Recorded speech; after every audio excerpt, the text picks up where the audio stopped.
The book of song of Solomon, உன்னத பாட்டின் புஸ்தகம் 4ஆம் அதிகாரம், அதனுடைய 12வது வசனம் முதல் 16வது வசனம் வரைக்கும் உள்ள வேத வார்த்தைகளை நான் வாசிக்க கேட்போம். உன்னத பாட்டு, the book of song of Solomon, chapter 4 verse from 12 to 16. 4ஆம் அதிகாரம் 12 முதல் 16வது வசனம் வரைக்கும் வாசிங்க. என் சகோதரியே, என் மணவாளியே, நீ அடைக்கப்பட்ட தோட்டமும் மறைவு கட்டப்பட்ட நீரூற்றும் முத்திரிக்கப்பட்ட கிணறுமாயிருக்கிறாய். என் சகோதரியே, என் மணவாளியே, நீ அடைக்கப்பட்ட தோட்டமும் மறைவு கட்டப்பட்ட நீரூற்றும் முத்தரிக்கப்பட்ட கிணறுமாயிருக்கிறாய். உன் தோட்டம் மாதளஞ்செடிகளும் அருமையான கனி மரங்களும் மருதோன்றி செடிகளும் நலத செடிகளும் நலதமும் குங்குமமும் வசம்பும் லவங்கமும் சகலவித தூபவர்க்க மரங்களும் வெள்ளை போல செடிகளும் சந்தன விருட்சங்களும் சகலவித கந்தவர்க்க செடிகளும் உள்ள சிங்காரவனமாய் இருக்கிறது. தோட்டங்களுக்கு நீரூற்றும் ஜீவ தண்ணீரின் துறவும் லீபனோனிலிருந்து ஓடிவரும் வாய்க்கால்களும் உண்டாயிருக்கிறது. வாடையே எழும்பு, தென்றலே வா, வசந்த பிசின்கள் வடிய என் தோட்டத்தில் வீசு. என் நேசர் தம்முடைய தோட்டத்திற்கு வந்து தமது அருமையான கனிகளை புசிப்பாராக. Praise the Lord. ஆண்டவருடைய பரிசுத்தமான நாமம் மகிமைப்படுவதாக. உன்னத பாட்டின் புஸ்தகம் வேதாகமத்திலே ஒரு விசேஷித்த புஸ்தகம். முக்கியமாய் ஆவிக்குரிய அர்த்தத்தோடு இந்த புஸ்தகத்தை கவனித்து பார்ப்போமே என்றால், மணவாளனாகிய இயேசு மணவாட்டி ஆகிய திருச்சபையை குறித்து, பிரைஸ் தி லார்ட், மணவாளன் மணவாட்டியை வர்ணித்து எழுதுகிறதான பிரைஸ் தி லார்ட் ஆவிக்குரிய அர்த்தங்கள் அடங்கியதான ஒரு மிக முக்கியமான ஒரு புஸ்தகம் என்று நாம் பார்க்க முடியும். Price the Lord. இந்த வேளையில் இந்த புஸ்தகத்தினுடையதான 4ஆம் அதிகாரம் 12ஆம் வசனம் முதல் 16வது வசனம் வரைக்கும் உள்ளதான வார்த்தையை பார்க்கும்போது 12ஆம் வசனத்தில் சொல்லப்பட்டிருக்கிறது, என் சகோதரியே, என் மணவாளியே, நீ அடைக்கப்பட்ட தோட்டமும் மறைவு கட்டப்பட்ட நீரூற்றும் முத்தரிக்கப்பட்ட கிணறுமாயிருக்கிறாய். ஆண்டவர் நல்லவர். Price the Lord. இதை சபையை குறித்து இந்த இடத்துல, இந்த பகுதியில் அழகாய் கற்றுக் கொடுக்கப்படுகிறது. இந்த நாளில் செய்தியினுடைய தலைப்பு சபையின் நோக்கம் என்கிற தலைப்பில் கர்த்தருடைய வார்த்தைகளை கற்றுக்கொள்ளும்படியாய் ஆண்டவர் நமக்கு உதவி செய்வாராக. சத்தமாய் ஒரு மூன்று அல்லே சொல்ல, அல்லேலூயா, அல்லேலூயா, அல்லேலூயா. சபையின் நோக்கம் என்கிற ஒரு விஷயத்தில் பிரைஸ் தி லார்ட் இந்த வேளையில் நாம் தேவனுடைய நாமத்தை மகிமைப்படுத்த கர்த்தர் உதவி செய்வாராக. Price the Lord. மணவாளனாகிய இயேசு, மணவாட்டியாகிய திருச்சபை, கிறிஸ்துவும் சபையும் என்கிறதான விஷயத்தில் போன வாரத்தில் குடும்பம் என்கிறதான தலைப்பில், ஆசீர்வதிக்கப்பட்ட குடும்பம் என்கிற தலைப்பில் கர்த்தருடைய வார்த்தையை கற்றுக்கொள்வோம். அதிலையும் எபேசியருக்கு அவர் சொல்லும்போது, நான் கிறிஸ்துவை பற்றியும் சபையை பற்றியும் சொல்லுகிறேன் என்று சொல்லுவார். அப்படி என்று வரும்போது இந்த இடத்திலையும் நாம் கற்றுக்கொள்ள வேண்டிய காரியம், ஒவ்வொரு தேவ பிள்ளையும் நாம் மணவாட்டியாயிருந்து மணவாளனாகிய இயேசுவுக்கு நாம் ஆயத்தமாய் நாம் காணப்பட வேண்டும். இயேசு கிறிஸ்துவுடைய வருகை அதிசீக்கிரமாக இருக்கிறது. எந்த ஒரு மணவாட்டியும் தன்னுடைய மணவாளனுக்கு ஆயத்தமாக இருப்பார்கள். எப்பொழுது தன்னுடையதான திருமணம் நடக்கும் என்று சொல்லி ஆயத்தப்படுத்தப்பட்ட, என்கேஜ்மெண்ட் பண்ணப்பட்டதான ஒரு மணவாட்டி எப்பொழுதும் தன்னுடைய மணவாளனுக்காய் ஆயத்தமாக இருப்பார்கள். Price the Lord. இது உலக பிரகாரமான காரியங்களை கவனிக்க வேண்டிய காரியம். ஆனால் அதே போல பிரைஸ் ஆண்டவராகிய இயேசு பிரைஸ் தி லார்ட் மணவாட்டி ஆகிய திருச்சபையை ஆண்டவராகிய தேவன் உலகத்திலே உருவாக்கி வைத்திருக்கிறார். ஆகையால் திருச்சபை மணவாளனுடைய வருகைக்கு எப்போதும் ஆயத்தமாகவே காணப்பட வேண்டும். அல்லேலூயா. இந்த வேளையில் இந்த திருச்சபை எப்படிப்பட்டதா இருக்க வேண்டும் என்று சொல்லி பார்க்கும்போது பிரைஸ் தி லார்ட் முதலாவது வாசிக்கப்படுகிறது. மறுபடியும் 12ஆம் வசனத்தை வாசிக்க. 4:12 வாசிங்க. என் சகோதரியே, வாசிங்க. என் மணவாளியே, என் மணவாளியே, நீ அடைக்கப்பட்ட தோட்டமும். போதும், வெயிட் பண்ணுங்க. நீ அடைக்கப்பட்ட தோட்டமும். அல்லேலூயா. நீ அடைக்கப்பட்ட தோட்டமும் என்று சொல்லி வரும்போது, சபை என்பது உலகத்திலிருந்து வேறு பிரிக்கப்பட்டு கிறிஸ்துவுக்காக மட்டுமே வேறு பிரிக்கப்பட்ட ஒரு கூட்டம் தான் சபை. அல்லேலூயா. சபை என்பது உலகத்திலிருந்து கிறிஸ்துவுக்காக வேறு பிரிக்கப்பட்டதான ஒரு கூட்டம் தான் சபை. இந்த சபையை இயேசு தன்னுடைய சொந்த சுய இரத்தத்தினாலே இந்த சபையை கர்த்தர் மீட்டெடுத்திருக்கிறவராயிருக்கிறார். அப்ப சபையினுடைய தலைவர் யார் அப்படின்னு சொன்னா ஒரு ஊழியக்காரரோ இல்ல சபையினுடையதான போதகரோ அல்ல. சபையினுடைய தலைவர் யாருன்னா எப்பொழுதே முழுக்க முழுக்க ஆண்டவராகிய இயேசு மாத்திரமே. அல்லேலூயா. நாங்கள் இப்போ ஊழியம் செய்யும்படியாய் ஆண்டவர் இந்த சபையிலே எங்களை ஏற்படுத்தி இருக்கிறார் என்றால் கர்த்தருக்கு மகிமை உண்டாகட்டும். ஆனால் சபை என்பது இயேசு கிறிஸ்துவுடையதான கல்வாரி சிலுவையின் இரத்தத்தினாலே மீட்டெடுக்கப்பட்டதான திருச்சபையாகவே எப்பொழுதும் காணப்பட வேண்டும். அதிலே உலகத்திலிருந்து வேறு பிரிக்கப்பட்டதான மக்கள் சேர்த்து கொள்ளப்படுகிறதான ஒரு இடம்தான் சபை. அல்லேலூயா. இதற்கு கிரீக்கிலே எக்லீஷியா என்று சொல்லுவாங்க. கிரீக்கில் உள்ள வார்த்தை எக்லீஷியா என்கிற வார்த்தை. அதில் இங்கிலீஷில் சொல்லி வரும்போது கால்டு அவுட் ஒன்ஸ் அப்படி கால்டு அவுட் ஒன்ஸ். தமிழில் சொல்லும் போது கூட்டி சேர்க்கப்பட்டவர்கள். கூட்டி சேர்க்கப்பட்டவர்கள் அப்படின்னா உலகத்திலிருந்து கூட்டி ஒரு வேறு பகுதியிலே ஒன்றாய் சேர்க்கப்பட்டிருக்கிறதான தேவ பிள்ளைகளை சபை என்று சொல்லப்பட்டிருக்கிறது. ஆதி அப்போஸ்தலர் நாட்களிலே 120 பேர் ஒன்றாய் கூட்டி சேர்க்கப்பட்டு ஒருமனப்பட்டு தேவ சமூகத்திலே ஜெபிக்க ஆரம்பித்தார்கள். அங்கே பரிசுத்த ஆவியானவர் அந்த இடத்திலே வல்லமையாய் இறங்கினார். அங்கே அற்புத அடையாளங்கள் நடந்தது. நவமான பாஷைகள் பேசப்பட்டது. பரிசுத்த ஆவியின் வல்லமை அந்த இடத்திலே கிருபையாய் இறங்கப்பட்டது. தொடர்ந்து சபை பெருக ஆரம்பித்தது. பிரசங்கம் பண்ணும்போது பேதுரு பிரசங்கம் பண்ணும்போது ஒரு பிரசங்கத்திலே 3000 பேர் ரட்சிக்கப்படுகிறார்கள். அடுத்த பிரசங்கத்திலே 5000 பேர் ரட்சிக்கப்படுகிறார்கள். அடுத்த பிரசங்கத்திலே திரளான ஜனங்கள் ரட்சிக்கப்படுகிறார்கள். சபை கிருபையாய் பலம் பெற்று பெருக ஆரம்பித்தது.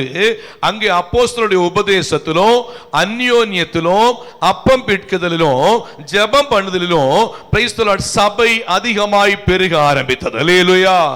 ரட்சிக்கப்படுகிறவர்களை கர்த்தர் அனுதினமும் சபையிலே சேர்த்து கொண்டு வந்தார் என்று சொல்லி நாம் வேதத்தில் வாசிக்கிறோம். அப்படியானால் வெளியிலிருந்து உலகத்திலிருந்து கூட்டி சேர்க்கப்பட்டதான தேவ பிள்ளைகளை, ரட்சிக்கப்பட்ட பிள்ளைகளை, இயேசுவை ஏற்றுக்கொண்ட பிள்ளைகளை, இயேசு கிறிஸ்துவின் இரத்தத்தினாலே வேறு பிரிக்கப்பட்ட பிள்ளைகளை சொல்லுவதா சபை. அல்லேலூயா. ஆகையால் சபை என்று சொல்லி சபைக்குள்ளே இருக்கிற பிள்ளைகளாகிய நம்முடைய வாழ்க்கையிலே ஒன்றை புரிந்து கொள்ளணும். நான் உலகத்திலிருந்து வேறு பிரிக்கப்பட்டவன், இனி நான் உலகத்திற்குரியவன் அல்ல. அல்லேலூயா. உலகத்திலிருந்து நான் வேறு பிரிக்கப்பட்டவன், இனி யாருக்குரியவன் அல்ல? உலகத்திற்குரியவன் அல்ல. பக்கத்தில் உள்ளவங்களுடைய கரங்களை இப்படி சொல்லுங்க. இனி நீங்கள் உலகத்திற்குரியவர்கள் அல்ல. சொல்லுங்க. இனி நீங்கள் உலகத்திற்கு உரியவர்கள் அல்ல. Yes, praise the lord. எல்லாரும் கரங்களை பிடிச்சு சொல்லுங்க. இனி நீங்கள் உலகத்திற்கு உரியவர்கள் அல்ல. பிரைஸ் தி கர்த்தருக்கு மகிமை உண்டாகட்டும். Praise the. அப்போ தேவ பிள்ளைகளுடைய சிந்தனை முழுவதும் நான் இனி உலகத்திற்கு உரிய ஒரு மனுஷன் அல்ல, நான் வேறு பிரிக்கப்பட்டு சபையிலே சேர்த்து கொள்ளப்பட்டிருக்கிற மனுஷன்.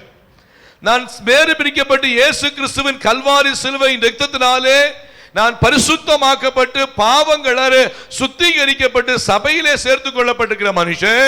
நான் உலகத்திற்குரியவன் அல்ல. ஆகையால் உலகம் என்னை ஆளுகை செய்யாது. அல்லேலூயா. சபையில் உள்ள தேவ பிள்ளைகளை உலகம் ஒரு காலம் ஆளுகை செய்யக்கூடாது. உலகத்தின் பாவமோ, உலகத்தின் காரியங்களோ, உலகத்தினுடைய ஆசாபாசங்களோ, உலகத்தினுடைய வஞ்சனையான காரியங்களோ, உலகத்தினுடைய எந்த சுபாவங்களோ ஒரு தேவ சபைக்குள்ளே தேவ சமூகத்திலே வந்திருக்கிறதான ஒரு தேவ பிள்ளையை ஆளுகை செய்யக்கூடாது. பாருங்க, அடைக்கப்பட்ட ஒரு தோட்டத்திற்குள்ளாய் தேவன் தம்முடைய பிள்ளைகளை கிருபையாய் கொண்டு வந்து அடைத்து வைத்திருக்கிறார். அல்லேலூயா. அது அழகா சொல்றாரு பாருங்க 12ஆம் வசனத்தில், என் சகோதரியே, என் மணவாளியே, நீ அடைக்கப்பட்ட தோட்டமோ. அப்படிதானே? நீ அடைக்கப்பட்ட தோட்டம்னு சொன்னா சபைக்குள்ளே கர்த்தர் கிருபையாய் கொண்டு வந்து நீ சபைக்குள்ளே அடைக்கப்பட்டு வைக்கப்பட்டிருக்கிற ஆகையால் இனி உலகத்திற்குரியவர்கள் அல்ல, இனி கர்த்தருக்கு உரியவர்கள் என்கிற ஒரு பயபக்தியோடு ஒரு தேவ பிள்ளை வளர்றாங்கன்னு சொன்னா அந்த தேவ பிள்ளையோடு கூட கர்த்தர் இருந்து கிருபையாய் நடத்துகிறவராய் இருப்பார். அல்லேலூயா. அப்பனா நாம் வேறு பிரிக்கப்பட்டவர்கள். வாசிங்க 2 கொரிந்தியரின் புஸ்தகம் 5ஆம் அதிகாரம் 17ஆம் வசனம் வாசிங்க. 2 Corinthians chapter 5 verse 17 வாசிங்க. இப்படி இருக்க ஒருவன் கிறிஸ்துவுக்குள் அல்லது சபைக்குள் இருந்தால் புது சிருஷ்டியாய் இருக்கிறான். பழையவைகள் ஒழிந்து போயின. பழையவைகள் என்னாச்சு? ஒழிந்து போயின, எல்லாம் புதிதாயின. பழையவைகள் சொன்னா உலகத்தின் பாவங்கள், உலகத்தின் சாபங்கள், உலகத்தின் ஆசாபாசங்கள், உலகத்தின் பாரம்பரியங்கள், உலகத்தினுடையதான எந்த ஒரு காரியங்களா இருந்தாலும் சொல்றாரு பழையவைகள் என்ன பண்ணுச்சா? ஒழிந்து போயின, எல்லாம் புதிதாயின. அல்லேலூயா. ஆண்டவருக்கே மகிமை உண்டாகட்டும். அப்போ வேறு பிரிக்கப்பட்ட சபைக்காக கிறிஸ்துவுக்காக வேறு பிரிக்கப்பட்ட ஒரு தேவ பிள்ளை ஒரு காலம் மறுபடியுமாய் உலகத்தை திரும்பி பார்க்க கூடாது. அவர்கள் கிறிஸ்துவையே பார்க்கிறவர்களாய் இருக்க வேண்டும். அல்லேலூயா. சில நேரத்தில் சில நண்பர்கள், உலக நண்பர்கள் கூப்பிட்டு பிரதர் ஃப்ரெண்டு அவங்க கூப்பிட்டு என்ன பண்ணுவாங்க? சில நேரத்தில் பேசுவாங்க. என்ன பேசுவாங்க? பரவாயில்லை, இன்னைக்கு ஒரு நல்ல நாள், முக்கியமா இன்னைக்கு ஒரு என்ன சொல்றது, கிறிஸ்மஸ் டே அப்படி சொல்லுவேன். கிறிஸ்மஸ் டே இல்லைன்னா ஒரு ஈஸ்டர் டே, இன்னைக்கு கொஞ்சம் போல நம்ம ஒரு ஜாலியா இருக்கிறதுக்கு கொஞ்சம் ஒரு ட்ரிங்க்ஸ் அடிக்கலாம் அப்படின்னு சொல்லிட்டு, இல்லைன்னா ஒரு அவங்களுடைய பர்த்டே, இல்லைன்னு சொன்னா ஒரு வெட்டிங் டே, நம்ம ஒரு சின்ன ஒரு ஃபெலோஷிப்புக்காக ஃப்ரெண்ட்ஸ் எல்லாம் ஒரு ஜாலியா இருக்கலாம்னு சொல்லி உலக மனுஷன் ஒருவேளை அழைத்து பிரைஸ் தி லார்ட் கொஞ்ச நேரம் நமக்கு ஜாலியா ஹாப்பியா இருக்கலாம்னு சொல்லி ஃப்ரெண்ட்ஷிப் சேர்ந்து கொஞ்சம் ட்ரிங்க்ஸ் அடிக்கிறதான ஒரு ஃபெலோஷிப் கொடுத்தாங்கன்னா அந்த இடத்துல தேவ பிள்ளை சொல்லணும், ஐ ஆம் செப்பரேட்டட் ஒன். ஹல்லேலூயா. நான் வேறு பிரிக்கப்பட்ட ஒரு மனுஷன், இனி உலகத்தோட ஒத்த வேஷம் தரிக்கும்படியான ஒரு மனுஷன் அல்ல. நான் வேறு பிரிக்கப்பட்ட மனுஷன் மட்டும் இல்லாம சில நேரங்களில் சில ஃப்ரெண்ட்ஸ் எல்லாம் சேர்ந்து சொல்லுவாங்க, என்ன சொல்லுவாங்கன்னா, நல்ல ஒரு ஃபிலிம் வந்திருக்கு, நல்ல ஒரு படம் வந்திருக்கு, நீ முன்னே எல்லாம் எங்க கூட வந்து படம் பார்க்க வந்திருக்கிற இல்ல பாரு, இப்போ ஒரு சூப்பர் படம் வந்திருக்கு, யாருக்குமே தெரியாம நம்ம என்ன பண்ணுவோம், போய் நம்ம வேற ஒரு ஏரியாவில் பார்த்துட்டு வருவோம்னு சொல்லி ஒருவேளை உங்களுடைய நண்பர்களோ கூட உள்ளதான மக்களோ தெரிந்தவங்களோ இப்படி சொல்லி உங்களை அழைத்தால் ஒன்று சொல்லணும், நான் செப்பரேட்டட் ஒன், நான் வேறு பிரிக்கப்பட்ட ஒரு மனுஷன், நான் கிறிஸ்துவுக்காய் வேறு பிரிக்கப்பட்ட மனுஷன், சபைக்காய் வேறு பிரிக்கப்பட்ட மனுஷன், கர்த்தருடைய சமூகத்திலே வேறு பிரிக்கப்பட்ட மனுஷன், பரலோகத்திற்காய் நான் அழைக்கப்பட்ட மனுஷன். ஆகையால் இப்படிப்பட்ட உலக பிரகாரமான காரியங்களிலே நான் செயல்பட மாட்டேன் என்று சொல்லிக்கொண்டு எந்த ஒரு தேவ பிள்ளை தான் கற்றுக்கொண்ட சத்தியத்திலே வேறு பிரிக்கப்பட்டதான காரியத்திற்கு தன்னை முழுவதுமாய் தேவ சமூகத்திலே அர்ப்பணிக்கிறார்களோ அவர்களோடு பரலோகத்தின் தேவன் கூட இருக்கிறவராய் இருக்கிறார். அடைக்கப்பட்ட தோட்டத்திற்குள்ளாய் ஒரு தேவ பிள்ளை உண்மையா இருந்தால் அந்த பிள்ளைகளுடைய எதிர்காலத்தை ஆசீர்வதிக்க நம்முடைய ஆண்டவர் போதுமானவராகவே இருக்கிறார். அல்லேலூயா. அதான் அழகா சொல்ல, ஒருவன் கிறிஸ்துவுக்குள் இருந்தால் எப்படி இருக்காங்க? புது சிருஷ்டியா இருக்கிறான். பழையவைகள் ஒழிந்து போயின, எல்லாம் புதிதாயின. சபைக்கு உள்ள வந்த பிறகு சபை என்பது நாம் வேறு பிரிக்கப்பட்டதான ஒரு இடத்திலே, ஒரு பரிசுத்தமான ஒரு இடத்திலே வந்த பின்பு we are a family. நம்ம யாரு? நாம் ஒரு குடும்பம். கிறிஸ்துவின் இரத்தத்தாலே மீட்டெடுக்கப்பட்டிருக்கிற தேவ பிள்ளைகள் எல்லாரும் ஒரு குடும்பம். Praise the lord. உலகளாவிய பிரைஸ் தி லார்ட் சபை என்று சொல்லப்பட முடியும். சபை என்று சொல்லி வரும்போது church of God, not only church of God சபை, நாட் only ஏஜி சபை, நாட் only ஃபுல் காஸ்பல் சபை, not only IPC சபை, இப்படி ஒருவேளை டினாமினேஷன் தான் டிஃபரண்டா இருக்கலாம். ஆனால் பிரைஸ் தி லார்ட் வேறு பிரிக்கப்பட்டது கிறிஸ்துவினாலே வேறு பிரிக்கப்பட்டிருக்கிறோம். சபை என்பது கிறிஸ்துவினாலே வேறு பிரிக்கப்பட்டிருக்கிறது. டினாமினேஷன் வித்தியாசமா இருக்கலாம். ஆனால் உலகளாவிய பிரைஸ் தி லார்ட் பரிசுத்தவான்கள், கிறிஸ்துவினால் வேறு பிரிக்கப்பட்ட எல்லா தேவ பிள்ளைகளும் கிறிஸ்துவுக்குள்ளே அவர்கள், கர்த்தருக்கு ஸ்தோத்திரம், அவர்கள் ஒரு சபைக்குள்ளே காணப்பட்டு கொண்டிருக்கிறார்கள். அல்லேலூயா. ஆண்டவருக்கே மகிமை உண்டாகட்டும். ஒரு முறை நான் கடந்த நாட்களிலே கர்த்தருக்கு ஸ்தோத்திரம், நான் US அமெரிக்கா போயிட்டு நான் திரும்ப வந்து கொண்டிருக்கும் பொழுது பிரைஸ் தி லார்ட், நான் தோஹாவில் இறங்கிட்டு தென் அடுத்த ஃப்ளைட் எடுத்து நம்ம கொச்சின் வரணும். கொச்சின் வரும்படியாக நான் நிற்கும் போது ஒரு US ஒரு அமெரிக்கன் என்ன பண்ணாருன்னா, அவர் அங்கே நின்றுட்டு இருந்தார்.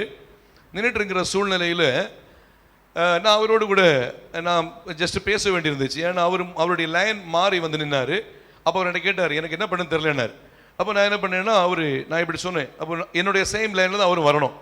வரும்போது அவர் சொன்னார், நீங்கள் எங்கேருந்து வரீங்கன்னு கேட்டார். நான் சொன்னேன், ஐ இந்தியன் அப்படின்னு. இந்தியன் சொல்லும்போது அவர் சொன்னார், இந்தியாவிலே 2000 வருஷத்துக்கு முன்னாடியே தோமா வந்துட்டாரு. தோமா வந்த பிறகு இன்னும் சுவிசேஷம் அறிவிக்கப்படாமல் என்ன பண்ணுது, தேசம் காணப்பட்டு இருக்கு. ஏன் இந்த இந்தியாவுடைய சூழ்நிலை என்ன, அங்களுடைய கலாச்சாரம் என்ன, ஏன் இப்படிப்பட்டதான ரொம்ப ஒரு கட்டுக்குள்ளாக இந்தியா காணப்படுதுன்னு சொல்லி அவர் இந்தியாவுக்காய் அவ்வளவு பாரத்தோட கேட்க ஆரம்பிச்சார். ஏன்னா அதிகமாக அமெரிக்க தேசங்களில் சுவிசேஷம் பரவி இருக்கிறது, யூரோப்பியன் கண்ட்ரீஸில் சுவிசேஷம் பரவி இருக்கிறது, இன்னும் சுவிசேஷம் அநேக தேசங்களுக்குள்ளாய் பரவுது. ஆனால் இந்தியாவுக்குள்ளே ஏன் பரவாமல் இருக்கு என்கிற விஷயத்தை அதிகமாக பேசினாரு. அப்போ நான் நிறைய விஷயங்களை அவங்களுக்கு சொல்ல ஆரம்பித்தேன். கர்த்தருக்கு மகிமை உண்டாகட்டும். நான் எதுக்காக சொல்றேன்னா, அப்போ அவர் என்கிட்ட பேசும்போது நான் ஒரு பாஸ்டர் அப்படின்னு சொன்ன உடனே அவருக்கு அவரை அறியாமல் எங்களுக்குள்ள ஒரு நல்ல ஒரு ஃப்ரெண்ட்ஷிப் ஆயிடுச்சு. எங்களுக்குள்ள நல்ல ஒரு ஃபெலோஷிப் பண்ணிட்டோம். நான் சொல்ற விஷயம் எதுக்காக சொல்றேன்னா, தேவ பிள்ளைகளோடு கூட பேசும்போது அவர்களை அறியாமலேயே அவருடைய இருதயத்தில் ஒரு கலிகூறுதல் உண்டாகணும். அல்லேலூயா. கர்த்தருடைய பிள்ளைகளோடு பேசும்போது அவர்களை அறியாமலே ஒரு சந்தோஷம் உண்டாகணும். இதான் சபைக்குள்ள வந்துட்டோம்னு சொன்னா, இது எங்களுடைய சர்ச்சுடைய ஒரு பிரதர், எங்களுடைய சர்ச்சுடைய ஒரு சிஸ்டர், எங்க சர்ச்சில் உள்ள ஒரு பிள்ளை, சர்ச்சில் ஒரு ரட்சிக்கப்பட்ட ஒரு பிள்ளை, சபையில் உள்ளதான குழந்தை, இந்த சபை அப்படின்னு சொல்லி அந்த ஃபெல்லோஷிப், அந்த ஐக்கியம், அந்த சந்தோஷம், ஒருவேளை நம்ம சந்தையில் நம்ம பார்க்கிறோம், ஒருவேளை ஒரு மார்க்கெட்ல பார்க்கிறோம், இல்லைன்னா ஒரு டிபார்ட்மெண்ட் ஸ்டோர்ல பார்க்கிறோம், இல்ல சிட்டியில பார்க்கிறோம், எங்கேயாவது பார்க்கிறோம்னா இது எங்களுடைய சபையினுடைய பிள்ளை என்று சொல்லி ஒரு சந்தோஷம், ஆதங்கம், நான் போய் பேசி அவர்களுக்கு என்னால ஏதாவது உதவி செய்ய முடியுமா என்கிற ஒரு செயல்பாடு செய்யறோம்னா, அங்கேதான் சபையிலே கொண்டு வரப்பட்ட நோக்கத்தை ஆண்டவர் நிறைவேற்றுகிறவராய் இருக்கிறார். அல்லேலூயா. நிறைய சாயங்கால வேளையில் நம்ம சர்ச்சில் சிறில் செல்வகுமார் பிரதர் அவர் வந்து ஒரு சில காரியங்கள் அங்கே பேசிட்டு இருக்கும்போது அவர் சொன்ன ஒரு விஷயம், பாஸ்டர் நாங்கள் சின்ன பசங்களாக இருக்கும்போது, அவர் சொன்ன விஷயம், சின்ன பசங்களாக இருக்கும்போது கன்னியாகுமரி மாவட்டத்தில் மோஸ்ட்லி எல்லா சபைகளையும் அப்படி தான், ஆரம்ப காலகட்டங்கள் அநேக சபைகள் அப்படி தான் இருக்கும். அதாவது ஏதாவது பிள்ளைங்க முன்ன உட்காந்து பேசிட்டு இருந்தாங்கன்னு வச்சுக்கோங்களேன், பேசிட்டு இருந்தாங்கன்னா, அதாவது சபையில் உள்ளதான பின்னாடி இருக்கிறதான ஏதாவது வயசான சகோதரமாரோ பேசிட்டு இருக்கிற பிள்ளைங்க என்ன பண்ணுவாங்க, நேர வந்து காதல் என்ன பண்ணுவாங்க, ஒரு நுள்ளு கொடுத்து அமைதியா இருக்கான்றாங்க. பேரண்ட்ஸ் இருப்பாங்க, அப்பா இருப்பாங்க, அம்மா இருப்பாங்க, குடும்பத்தின் மக்கள் கூட இருப்பாங்க. இப்போ காதல பிடிச்சு நுள்றது யாரா இருக்கும், சபையில் உள்ளதான் ஒரு சகோதரி. இப்போ ஏன்னா சபை என்று வரும்போது அவங்க அந்த பிள்ளைகளை தன்னுடைய குடும்பத்தில் ஒரு அங்கத்தினா பார்க்குறாங்க. அப்படிதானே? பிள்ளைய சபையில குடும்பத்தின் அங்கத்தினா பார்க்கும்போது அந்த பிள்ளை ஒரு குறும்பு செய்யற பிள்ளையா வளரக்கூடாது, அந்த பிள்ளை சாட்சி உள்ள பிள்ளையா வளரணும். ஒருவேளை அப்பா நுள்ளுனாலோ அம்மா கிள்ளுனாலோ பிள்ளை ஒருவேளை வேற ஏதாவது பேசிட்டு என்ன பண்றதுன்னு சொல்லிட்டு அவங்க அமைதியா இருந்தாலும் பரவாயில்லை, சபைக்கு உள்ள ஒழுக்கமா கீழ்ப்படுதலோடு தான் இருக்கணும்னு சொல்லிட்டு அந்த நாட்களிலே சபையில் உள்ளதான வயதானவர்கள், முதியவர்கள் இப்படிப்பட்ட காரியத்தை செய்வதுண்டு. நானும் எங்க சர்ச்சில் எங்களுக்கு ஒரு பேதுரு சார்னு ஒரு சார் உண்டு. சில நேரத்தில் என்ன பண்ணுவாரு, நாங்கள் ஏதாவது குறும் பண்றோம்னா அவர் வந்து என்ன பண்ணுவாரு, காதுல நல்லா நுள்ளுவாரு. எங்க அப்பா இருப்பாங்க, எங்க அம்மா இருப்பாங்க, யாரும் கேட்க மாட்டாங்க, ஏன் என் பிள்ளைய நுள்ளுனீங்க, ஏன் பிள்ளைய காதை பிடிச்சிங்க, கேட்க மாட்டாங்க. ஏன்னா சபை என்பது அப்படி அடைக்கப்பட்ட ஒரு தோட்டமாய், ஒரு வசந்தமாய், ஒரு சிங்காரமான ஒரு இடமாய் சபைக்குள்ளே ஐக்கியம் காணப்படுகிறது. அந்த ஐக்கியத்தை ஆண்டவராகிய தேவன் எதிர்பார்க்கிறவராய் இருக்கிறார். அல்லேலூயா. கர்த்தருக்கே மகிமை உண்டாகட்டும். Price the Lord. அப்போ சபை என்பது உலகத்திலிருந்து பிரித்து கிறிஸ்துவுக்காக வேறு பிரிக்கப்பட்டதான ஒரு இடம்தான் சபை. ஆகையால் தேவ பிள்ளைகள் ஒன்றை புரிந்து கொள்ளணும். நான் அடைக்கப்பட்ட தோட்டமாகிய சபைக்குள்ளே நான் இருக்கிறேன். சபையிலே நான் ஒரு குடும்பமாய் காணப்படுகிறேன். அல்லேலூயா. அப்ப சபையில என்ன இருக்கக்கூடாது? கசப்போ, எந்த கோபமோ, எந்த மூர்க்கமோ, எந்த ஒரு தேவையற்ற காரியமோ சபைக்கு உள்ள இன்சைடு த சர்ச் ரட்சிக்கப்பட்டுதான் ஆண்டவருடைய பிள்ளைகளுக்குள்ளே எந்த ஒரு வாக்குவாதங்களோ, எந்த ஒரு வம்பான காரியங்களோ, எந்த ஒரு தகாத காரியங்களும் இராதபடிக்கு நான் சபையிலே சேர்க்கப்பட்ட நோக்கம், நான் சபையிலே வரப்பட்ட நோக்கம், ஆண்டவர் என்னை ரட்சித்த நோக்கம், ஆண்டவர் என்னை வேறு பிரித்த நோக்கம், அவருடைய இரத்தத்தினாலுடைய பாவங்களை கழுவின நோக்கம் என்னவென்றால் நான் சபையிலே நான் அடங்கி இருந்து நித்திய ஜீவனாகிய பரலோக ராஜ்யத்திலே நான் சேர்த்துக் கொள்ளப்பட வேண்டும் என்பதற்காகவே ஆண்டவர் என்னை ஏற்படுத்தி இருக்கிறார் என்று எந்த ஒரு தேவ பிள்ளை தன்னுடைய வாழ்க்கையிலே சபையை குறித்துள்ள ஒரு பயபக்தி நிறைவாய் இருக்கிறதோ அந்த தேவ பிள்ளைகளை கர்த்தர் ஆசீர்வதிக்கிறவராயிருப்பார். அல்லேலூயா. வாசிங்க, தொடர்ந்து வாசிக்கும் போது யோவான் எழுதின சுவிசேஷம் 8ஆம் அதிகாரம் 3ஆம் வசனம் முதல் 11ஆம் வசனம் வரைக்கும் வாசிங்க. யோவான் எழுதின சுவிசேஷம் 8ஆம் அதிகாரம் 3ஆம் வசனம் முதல் 11ஆம் வசனம் வரைக்கும் வாசிங்க. அப்பொழுது விபச்சாரத்திலே கண்டுபிடிக்கப்பட்ட ஒரு ஸ்திரீ வேதபாரகரும் பரிசேயரும் அவரிடத்தில் கொண்டு வந்து அவளை நடுவே நிறுத்தி, போதகரே, இந்த ஸ்திரீ விபச்சாரத்தில் கையும் மெய்யுமாய் பிடிக்கப்பட்டால் இப்படிப்பட்டவர்களை கல்லெறிந்து கொள்ள வேண்டும் என்று மோசே நியாயப்பிரமாணத்தில் நமக்கு கட்டளையிட்டிருக்கிறாரே. நீர் என்ன சொல்லுகிறீர்? இப்போ இந்த சகோதரி விபச்சாரத்திலே கையும் மெய்யுமாய் கண்டுபிடிக்கப்பட்ட ஒரு சகோதரி. உலகம் என்ன சொல்லுது? நீ பாவி. உலகம் சொல்லுது நீ பாவி. அந்த சகோதரியும் பாவிதான். ஆனால் அந்த பாவத்திலிருந்து ஒரு விமோசனத்தை கொடுக்கும்படியாய் உலகத்தினாலே முடியவில்லை. புரிஞ்சுக்கோங்க, பாவத்திலிருந்து விமோசனத்தை கொடுக்க யாரால முடியல? உலகத்தினாலே முடியல. உலகம் திரும்ப திரும்ப சொல்லிட்டே இருக்கு, நீ பாவி, நீ பாவி, நீ பாவி, நீ பாவின்னு சொல்லிட்டே இருக்கு. பாருங்க என்ன சொல்றாங்க. இயேசுவிட்ட வந்து இவள் விபச்சாரத்திலே கையும் மெய்யுமாய் கண்டுபிடிக்கப்பட்டாள். நியாயப்பிரமாணம் சொல்லுது இவளை கல்லறிந்து கொல்லணும்னு சொல்லிட்டு நீர் என்ன சொல்லுகிறீர்? பாருங்க, உலகம் மறுபடியும் மறுபடியும் மறுபடியும் பாவி பாவி பாவி என்கிற முத்திரையை போட்டுக்கிட்டே இருக்கும். இதான் உலகம். ஆனால் இயேசு என்ன பண்ணாரு பாருங்க. இயேசுவோ குனிந்து விரலினால் தரையில் எழுதினார். வசனம் சொல்லுது. ஓகே, இருக்கட்டும். அவர்கள் ஓயாமல் திரும்ப கேட்டுக்கிட்டே இருக்கிறாங்க. என்ன பண்றது, என்ன பண்றது, என்ன பண்றது? இப்போது அடைக்கப்பட்ட தோட்டத்திற்குள்ளாய் கடந்து வந்திருக்கிற அந்த பாவியான ஸ்திரீ, இயேசுவின் அருகாமையில வந்திருக்கிற அந்த பாவியான ஸ்திரீ, பாருங்க இப்ப இயேசு சொல்றாரு, அடைக்கப்பட்ட தோட்டத்திற்குள்ளாய் நிறுத்தப்பட்ட தம்முடைய மகளை குறித்து அவர் சொல்றாரு இந்த இடத்துல. பாருங்க, உங்களில் பாவம் செய்யாதவன் இவள் மேல் முதலாவது கல்லெறிய கடவன். அல்லேலூயா.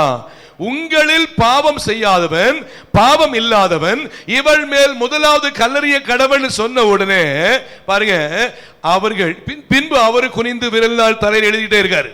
வசனம் அடுத்து சொல்லுது பாருங்க இந்த இடத்துல, அவர்களோ மனசாட்சியில் குத்தப்பட்டவளாய் சிறியோர் முதல் பெரியோர் வரைக்கும் கற்களை போட்டுக்கிட்டு எல்லாரும் போயிட்டாங்க.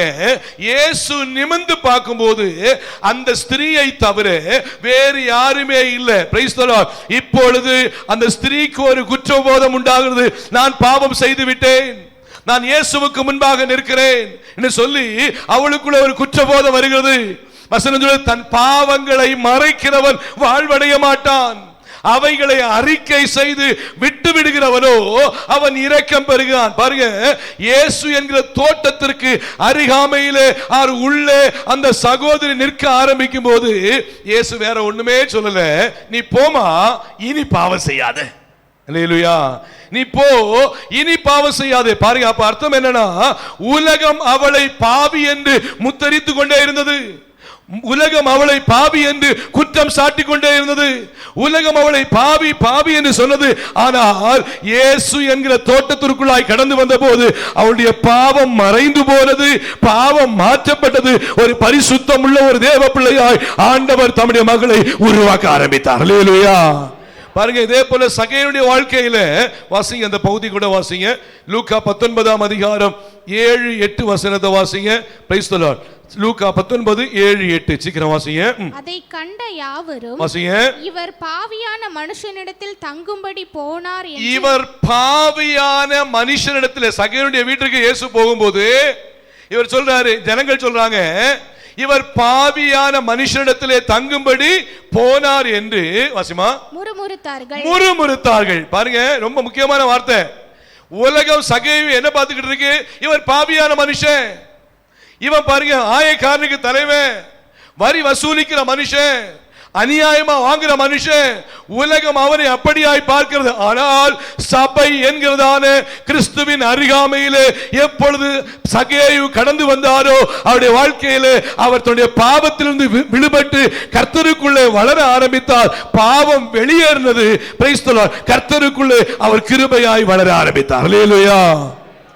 உலகம் நம்மை எப்போதும், ஒருவேளை நீங்க 10 வருஷத்துக்கு முன்னாடி 20 வருஷத்துக்கு முன்னாடி ஒருவேளை ஒரு பாவம் செஞ்சிருப்பீங்கன்னா, ஒரு தவறு செஞ்சிருப்பீங்கன்னா, இவன் அன்னைக்கு இந்த பாவம் செஞ்சவன் தானே, இந்த பாவம் செஞ்சவன் தானே, இந்த பாவம் செஞ்சவன் தானே அப்படின்னு சொல்லி அவங்களுடைய சிந்தனையில பார்த்துக்கிட்டே இருப்பாங்க. ஆனால் ஒருவேளை கர்த்தருடைய கிருபையினாலே அந்த பாவத்திலிருந்து விடுபட்டு ரட்சிக்கப்பட்டு ஆண்டவருக்குள்ளே கடந்து வந்து ஆண்டவரை துதிக்க ஆரம்பித்து தன் இருதயத்திலே பரிசுத்தமாய் கர்த்தரை துதித்து தேவனை மகிமைப்படுத்தி இந்த அடைக்கப்பட்ட தோட்டத்திற்குள்ளாய் ஒரு தேவ பிள்ளை கடந்து வந்து விட்டால், இயேசு கல்வாரி சிலுவையின் இரத்தத்தினாலே அவருடைய பாவத்தை கழுவி சுத்திகரித்து ஒரு ரட்சிப்பின் பாதையிலே அடைக்கப்பட்ட தோட்டத்திற்குள்ளே கொண்டு வந்து விட்டால், பிரைஸ் தி லார்ட், ஒருவேளை உலகம் நீ பாவி பாவி பாவி என்று சொல்லலாம். ஆனால் தேவ சமூகத்திலே அந்த தேவ பிள்ளையை கர்த்தர் பரிசுத்தப்படுத்தி பாதுகாக்க தேவன் போதுமானவராய் இருக்கிறார். அல்லேலூயா.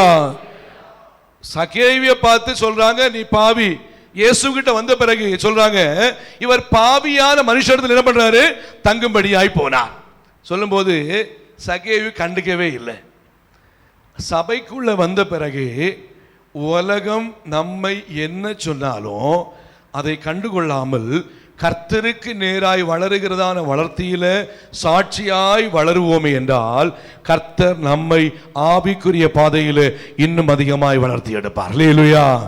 ஆண்டவருக்கு மகிமை உண்டாகட்டும். பாருங்க, அப்போ சகேயு என்ன சொல்றாரு பாருங்க, அழகா சொல்றாரு, ஆண்டவரே என் ஆஸ்திகளில் பாதி என்ன பண்றேன்? ஏழைகளுக்கு கொடுக்கிறேன். ஒரு மனம் திரும்பின மனுஷன், ரட்சிக்கப்பட்ட மனுஷன், இயேசு தன்னுடைய அருகாமையில் வந்த போது அல்ல அடைக்கப்பட்ட தோட்டத்திற்குள்ளாய் வந்த உடனே அவர் சொல்றார், என் ஆஸ்திகளில் பாதியை நான் ஏழைகளுக்கு கொடுக்கிறேன். நான் யாரிடமாகிலும் அநியாயமாய் வாங்கினது உண்டானால் நாலத்தனையாய் திரும்ப செலுத்துகிறேன் என்று சொல்லி அந்த இடத்திலே இயேசுவோடு சகேயு பேசுகிறார். இது யாருக்கு தெரியாது? உலகத்துக்கு தெரியாது. இயேசுவுக்கும் சகேயுக்கும் உள்ளதான டிஸ்கஷன் ஆர் கான்வர்சேஷன் யாருக்கு தெரியாது? உலகத்துக்கு தெரியாது. அதே போல ஒரு தேவ பிள்ளைக்கும் ஆண்டவருக்கும் இடையே உள்ள ஐக்கியம், ஆண்டவருக்கும் தேவ பிள்ளைகளுக்குரிய ஒற்றுமை, ஆண்டவருக்கும் தேவ பிள்ளைக்கும் இருக்கிறதான ஜெபம், ஆண்டவருக்கும் தேவ பிள்ளைகளுக்கு இருக்கிற பேச்சு ஒருவேளை உலகத்துக்கு தெரியாது. உலகம் பார்க்கல. சகேயு சொல்றாரு, என் ஆஸ்திகளில் பாதியை ஏழைகளுக்கு கொடுக்கிறேன். யாரிடமாகிலும் நான் அநியாயமாய் வாங்கினது உண்டானால் நாலத்தனையாய் திரும்ப செலுத்துகிறேன் என்று சொன்ன உடனே இயேசு சொல்றாரு, பிரைஸ் தி லார்ட், இன்றைக்கு இந்த வீட்டுக்கு ரட்சிப்பு வந்தது இவனும் ஆபிரகாமுக்கு குமாரனாய் இருக்கிறானே. அல்லேலூயா. அடைக்கப்பட்ட தோட்டத்திற்குள்ளாய் இந்த சகேயு வந்து விட்டார். இன்னும் ஒருவேளை சகேயுவை பார்க்கிறவங்க, இவன் பாவியான மனுஷன், இவன் குற்றமுள்ள மனுஷன், இவன் தவறான மனுஷன் அப்படி சொல்லி மறுபடியும் சொல்லிட்டே இருப்பாங்க. சொல்றவங்க சொல்லிட்டு போகட்டும். ஆனா சகேயு அதை குறித்து கவலைப்படல. நான் இயேசுவின் தோட்டத்திற்குள்ளாக, அடைக்கப்பட்ட தோட்டத்திற்குள்ளாக, சபைக்குள்ளாக நான் வந்து விட்டேன். இனி நான் என்னுடையவன் அல்ல, நான் கிறிஸ்துவனுடையவன் என்று சொல்லி தேவ சமூகத்திலே தன்னை தேவனுக்கு முன்பாய் அர்ப்பணித்தார். அடைக்கப்பட்ட தோட்டத்திலே கிருபையாய் வசிக்க ஆரம்பித்தார். சபை அவரை கவனமாய் கொண்டு செல்ல ஆரம்பித்தது. தேவ நாமம் மகிமைப்பட்டது. அல்லேலூயா, அல்லேலூயா.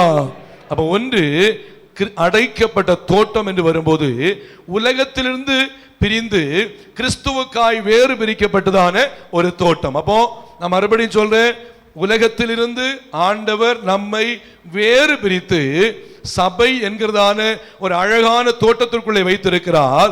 நாம் இனி உலகத்திற்குரியவர்கள் அல்ல, நாம் யாருக்குரியவங்க? கிறிஸ்துவுக்குரியவர்கள். கிறிஸ்துவுக்குரியவங்க என்ன பண்ணக்கூடாது? வாசிங்க எபிரேயருக்கு எழுதின நிருபம், எபிரேயருக்கு எழுதின நிருபம் 6ஆம் அதிகாரம் 4ஆம் வசனம் முதல் வாசிங்க. The book of Hebrews chapter 6 verse from 4 to 6 வாசிங்க. ஏனெனில் ஒரு தரம் பிரகாசிப்பிக்கப்பட்டும் பரம ஈவை ருசி பார்த்தும். அர்த்தம் என்னன்னா, ஒரு தரம் பிரகாசிப்பிக்கப்பட்டோம்னு சொன்னா கிறிஸ்துவின் தோட்டத்திற்குள்ளே வந்து அடைக்கப்பட்டு பரம ஈவை ருசி பார்த்து பரிசுத்த ஆவியை பெற்றோம். தேவனுடைய நல்வார்த்தையையும் இனிவரும் உலகத்தின் பலன்களையும் ருசி பார்த்தோம். மறுதலித்து போனவர்கள் ஆண்டவருடைய அன்பை சபைக்குள்ளே வந்து ஆண்டவரை மகிமைப்படுத்தி அந்த ரட்சிப்புக்குள்ளே வேரூன்ற பண்ணி கர்த்தருடைய அன்பை ருசி பார்த்து அப்புறம் மறுதலித்து போனா ஆண்டவரை விட்டு தூரமாய் போனால், அடைக்கப்பட்ட தோட்டத்தை விட்டு வெளியே போனால், ஆண்டவரை விட்டு தூரமாய் போனால், வாசிங்க, தேவனுடைய குமாரனை தாங்களே மறுபடியும் சிலுவையில் அறைந்து என்ன பண்றோம்? நம்ம என்ன பண்றோம்? சபையை விட்டு, அடைக்கப்பட்ட தோட்டத்தை விட்டு ஆண்டவருக்கு விரோதமாய் செயல்பட்டு வெளியில போனா தேவனுடைய குமாரனை தாங்களே மறுபடி என்ன பண்றோம்? நம்ம சிலுவையில் அறைந்து, வாசிங்க, அவமானப்படுத்துகிறபடியால் மனம் திரும்புவதற்கு ஏதுவாய் அவர்களை மறுபடியும் புதுப்பிக்கிறது கூடாத காரியம். பிசாசுடைய வேலை என்ன? எப்படியாவது தோட்டத்தை விட்டு பிடிக்கணும், தோட்டத்தை விட்டு எப்படியாவது எடுத்துடணும், தோட்டத்தை விட்டு எப்படியாவது வெளியில கொண்டு போகணும். பிசாசு ஏதாவது உலக பிரகாரமான காரியங்களை கொண்டு வந்து தோட்டத்திற்குள்ள இருக்கிற ஐஸ்வர்யத்தை, தோட்டத்திற்குள்ள இருக்கிற சந்தோஷத்தை, தோட்டத்திற்குள்ள இருக்கிற சமாதானத்தை, தோட்டத்திற்குள்ள இருக்கிற ஆசீர்வாதத்தை, தோட்டத்தில் இருக்கிற தேவ பிரசன்னத்தை பெற்றுக்கொள்ள விடாதபடிக்கு பிசாசு அவன் எப்படியாகிலும் அந்த தேவ பிள்ளையை தோட்டத்திலிருந்து பிடுங்கும்படியாய் சிந்திப்பான். தோட்டத்திற்குள்ளாய் முத்தரிக்கப்பட்ட தோட்டத்திற்குள்ளாய், அடைக்கப்பட்ட தோட்டத்திற்குள்ளாய் வந்திருக்கிற தேவ பிள்ளைகள் ஒரு காலம் தேவ பிரசன்னத்தை விட்டு வெளியேறும்படியாய் பிசாசுக்கு இடம் கொடுக்க கூடாது. ஏனென்றால் அவன் கர்ஜிக்கிற சிங்கம் போல எவனை விழுங்கலாமோ என்று வகை தேடி சுற்றி திரிந்து கொண்டே இருக்கிறான். அல்லேலூயா, அல்லேலூயா. ஆண்டவருக்கே மகிமை உண்டாகட்டும். பாருங்க, ஏதேன் தோட்டம் எப்படிப்பட்ட ஒரு தோட்டம்? அங்க பிரைஸ் தி லார்ட், நல்ல நதிகள், அப்படினே பொன் விளைகிறது. அங்கே உள்ளதான விருட்சங்களுடைய லெவல், தேவனால் உருவாக்கப்பட்ட தோட்டம் எவ்வளவு அழகான பியூட்டிஃபுல்லா இருந்திருக்கும். திங்க் பண்ணுங்க, இந்த நாட்களில் மனுஷனே உருவாக்குற தோட்டத்தில் உள்ளதான ஃப்ரூட்ஸே அவ்வளோ பியூட்டிஃபுல்லாக இருக்கு. ஆனால் தேவனால் உருவாக்கப்பட்ட ஏதேன் தோட்டத்தில் உள்ள ஃப்ரூட்ஸே எவ்வளவு பியூட்டிஃபுல்லாக இருந்திருக்கும். இதற்கு மேலாய் பகலின் குளிர்ச்சியான வேளையில் யார் வருவா? தேவனே வருவார். தேவனே வந்து ஆதாமுகிட்ட ஏவாள்கிட்டையும் எப்படிப்பா இருக்கிறீங்க, எப்படிமா இருக்கிறீங்க, என்ன பண்றீங்க, என்ன ஃப்ரூட்ஸ் சாப்பிட்டீங்க, என்ன பண்ணிட்டு இருக்கீங்கன்னு சொல்லிட்டு தேவனே வந்து பேசுறாரு.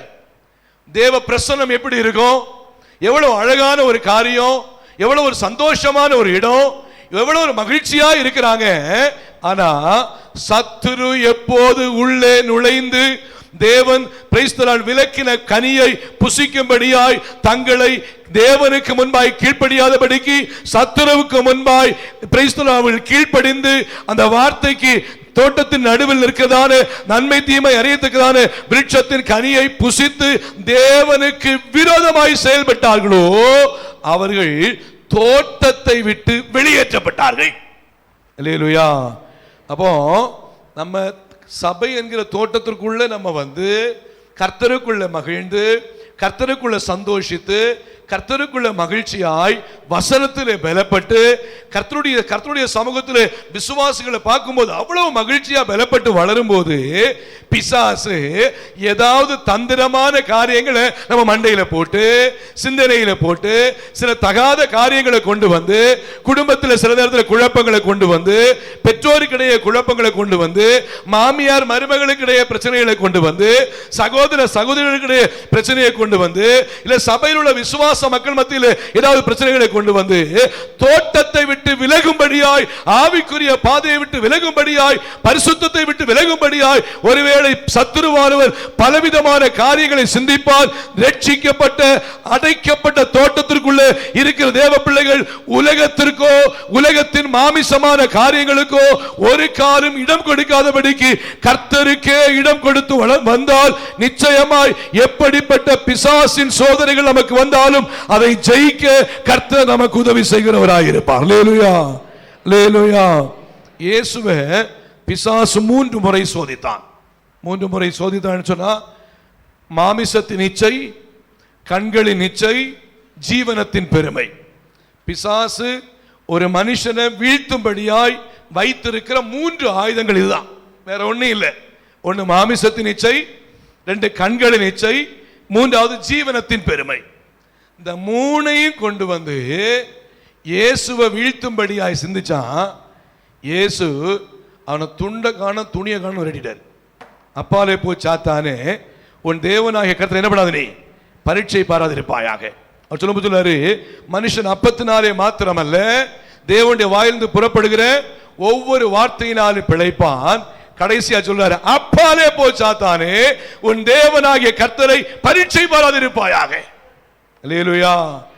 பாருங்க, அப்ப பிசாசு தோட்டத்தை விட்டு விலக்கும்படியாய் சபையை விட்டு வெளியேற்றும்படியாய் பல தந்திரமான காரியங்களை செய்யும் போது தேவ பிள்ளைகள் ஆவியில் நிறைந்து கர்த்தருக்குள் பலப்பட்டு ஆண்டவருக்குள் ஸ்தோத்திரத்தோடு வளர ஆரம்பிக்கும் போது பெருக ஆரம்பிக்கும் போது சத்துரு வெட்கப்பட்டு போவான். தேவன் நம்மை நிலைநிறுத்தி இருக்கிற சபையிலே கர்த்தருக்காய் இன்னும் பயன்பட முடியும். அல்லேலூயா, அல்லேலூயா. ஆண்டவருக்கு மகிமை உண்டாகட்டும். Price the Lord. இந்த பகுதியில் இன்னொரு சில காரியங்கள் இருக்கு, நான் அடுத்த பகுதிக்குள்ள வந்துடுறேன். Price the Lord. அது நீதிமொழிகளின் புஸ்தகம் 4ஆம் அதிகாரம், உன்னத பாட்டின் புஸ்தகம் 4ஆம் அதிகாரம் 12ஆம் வசனம் வாசிங்க. உன்னத பாட்டு 4:12 வாசிங்க. என் சகோதரியே, என் சகோதரியே, என் மணவாளியே, என் மணவாளியே, நீ அடைக்கப்பட்ட தோட்டமும், நீ அடைக்கப்பட்ட தோட்டமும், மறைவு கட்டப்பட்ட நீரூற்றும், 2 மறைவு கட்டப்பட்ட நீரூற்றும் வாசிங்க. முத்திரிக்கப்பட்ட கிணறுமாய் இருக்கிறாய். முத்திரிக்கப்பட்ட கிணறுமாய் இருக்கிறாய். ஒன்று அடைக்கப்பட்ட தோட்டம்னு சொல்லா, உலகத்தில் இருந்து பிரிந்து கிறிஸ்துவுக்காக வேறு பிரிக்கப்பட்ட தோட்டம் சபை.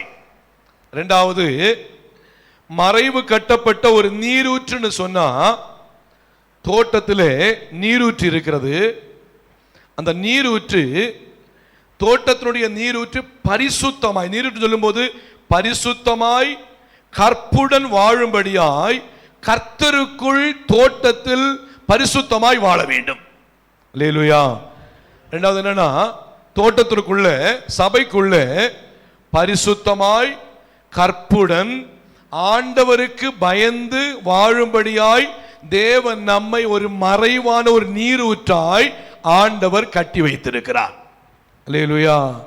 அப்போ வேறு பிரிக்கப்பட்ட பிள்ளைங்க, ரட்சிக்கப்பட்ட ஆண்டவருடைய பிள்ளைங்க பரிசுத்தமாய் கற்புடன் தேவனுக்கு பயப்படுகிற பயத்தோடு வாழ்கிற வாழ்க்கை நமக்கு முக்கியம். அல்லேலூயா. நேற்று ஒரு பிரதர் வரும்போது, அவர் ஒரு பிசினஸ் மேன், அவர் என்கிட்ட பேசும்போது சொன்னார் ஒரு வார்த்தை, பாஸ்டர், நான் சர்ச்சுக்கு வரும்போது நான் மொபைல் எடுத்துகிட்டே வரதில்லை. அவர் கம்பெனி வச்சிருக்கிறாரு. ஆனால் அவர் சொன்ன ஒரு வார்த்தை, நான் சர்ச்சுக்கு வரும்போது என்ன பண்ண மாட்டேன், நான் மொபைல் எடுத்துகிட்டு வர மாட்டேன். வெளியில் வீட்டுக்கு போகும்போது ஒருவேளை 10 கால் 15 கால் 15 கால் இருக்கும். இன்னும் சொல்ல போனால் என்னுடைய பிஸ்னஸ் ரிலேட்டடான நிறைய கால் வந்திருக்கும்.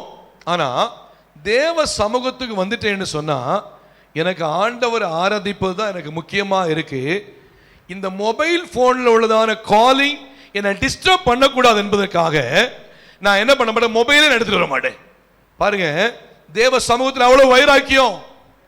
மறைவுக்கு, அதாவது அடைக்கப்பட்ட தோட்டத்திற்குள்ளாய் வரும்போது நான் ஒரு தெய்வ பக்தியோடு கர்த்தருக்கு முன்பாய் பரிசுத்தமாய் வாழ வேண்டும், கற்புடன் வாழ வேண்டும், தெய்வ பயத்தோடு ஜீவிக்க வேண்டும், தேவ ஆலயத்திற்கு கொடுக்க வேண்டிய, தேவ சமூகத்திற்கு கொடுக்க வேண்டிய முன்னுரிமையை கொடுத்து தேவனுக்கு முன்பாய் நான் சாட்சியாய் வாழ வேண்டும் என்று எந்த ஒரு தேவ பிள்ளை தன்னை பரிசுத்தமாய் காத்துக் கொள்கிறார்களோ அவர்கள் பரலோக ராஜ்யத்திற்கு அவர்கள் தகுதியாய் மாற்றப்பட்டுக் கொண்டே இருக்கிறார்கள். அல்லேலூயா.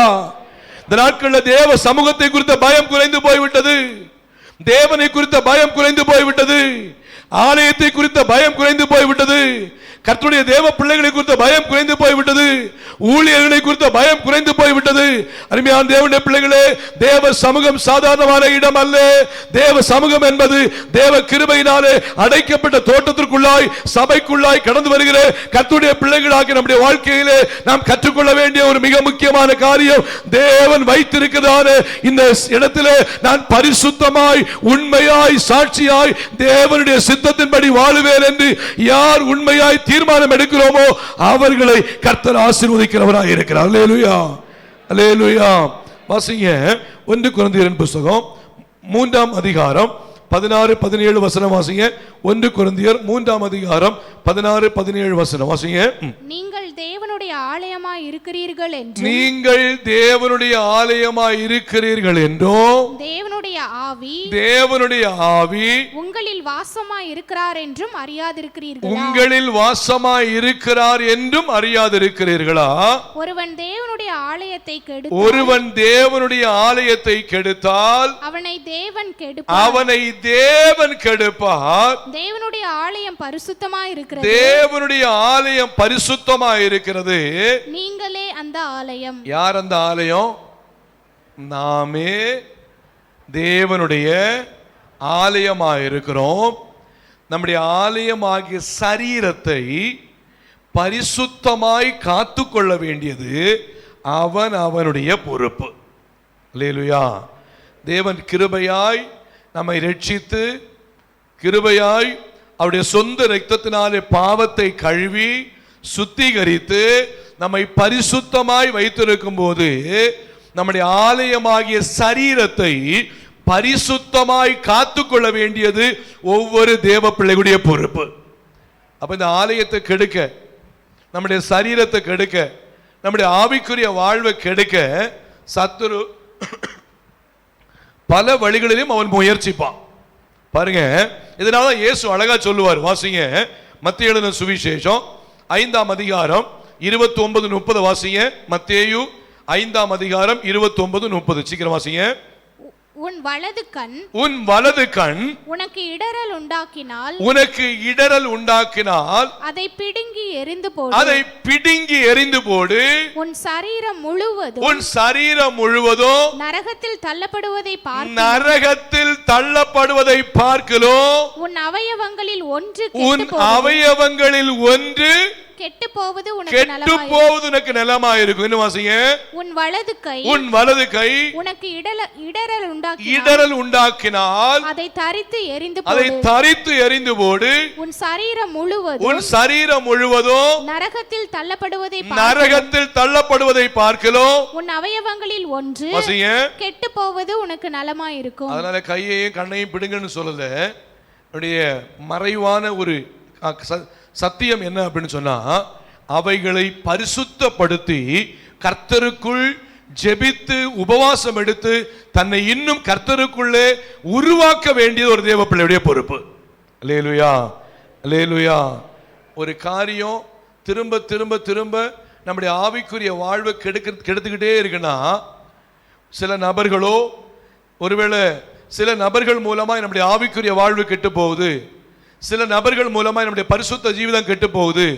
இவங்க மூலமா என்னுடைய வாழ்க்கையில ஆவிக்குரிய பாதையில வளர முடியலைன்னு சொன்னா, தேவ பிள்ளைகள் ஒன்றை செய்யணும்.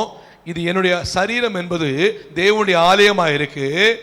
என்னுடைய கண்ணோ என் கையோ என் சரீரத்தின் எந்த அவயவமோ கெட்டு போவதற்கு அலோ பண்ணவே கூடாது. நான் ஒரு கால் அதை அலோ பண்ண மாட்டேன்.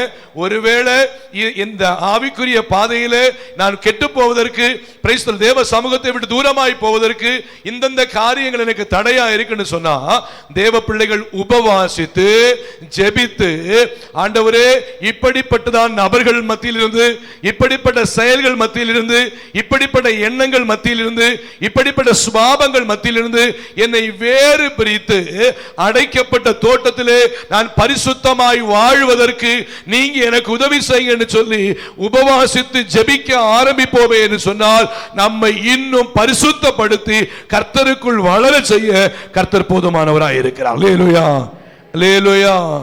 அப்போ வலது கண் இடல் உண்டாக்கினாலோ, வலது கை இடல் உண்டாக்கினாலோ, கால் இடல் உண்டாக்கினாலோ, இல்ல சரீரத்தின் எந்த ஒரு அவயவம் இடல் உண்டாக்கினாலோ அதை பரிசுத்தப்படுத்த வேண்டிய பொறுப்பு தேவ பிள்ளைக்கு இருக்கு. ஏன்னா சரீரம் கர்த்தருடைய ஆலயமா இருக்கிறது. அல்லேலூயா, அல்லேலூயா. சரீரத்தின் ஒவ்வொரு அவயவம் வசனம் பாருங்க, ஒருவன் தேவனுடைய ஆலயத்தை கெடுத்தால் அப்படி சொன்னா, சரீரத்தை பரிசுத்தம் இல்லாமல் அவன் கெடுக்கிறான்னு சொன்னா, ஒருவன் சரீரத்தை தேவனுக்கு பிரியமில்லாத ஒரு ஆலயமாய் மாற்றுகிறான்னு சொன்னா, தேவன் அவனை கெடுப்பார்.